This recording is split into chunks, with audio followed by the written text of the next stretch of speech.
নমস্কার বন্ধুরা, আমি কল্পতরু ব্লগ থেকে পম্পা। আমার চ্যানেলে সবাইকে আপনাদের স্বাগত। তো আজকে সকালে আমি ব্লগ ছাড়তে পারিনি, কারণ একটু ফ্যামিলি ব্যাপারে আমি একটু জড়িত। মানে খুব একটা কি বলবো, কষ্টের মধ্যে দিয়ে সময়টা পাস করছি আমি। আমাদের পুরো ফ্যামিলি খুব টেনশানে আছি।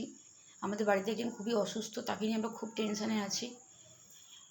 তো এখন সেই জন্য আমি কি বলবো, সকাল থেকে ব্লগ ছাড়তে পারিনি। তো কালকের ব্লগটা আমি আজকে রাত্রে এখন ছাড়বো। এই মুহূর্তে মন মানসিকতা একদমই ভালো নেই। কি করব কি করব না সেটা বুঝে উঠতে পারছি না। ওকে দেন অ্যান্ড দেয়ার রেফার করা হয়েছে হায়দ্রাবাদে যেতে হবে। তো জানি না কাল থেকে ব্লগ বানাতে পারবো কি না। তো যদি না বানাতে পারি তাহলে আপনারা পাশে আমার থাকবেন অবশ্যই, প্লিজ আমাকে ছেড়ে যাবেন না।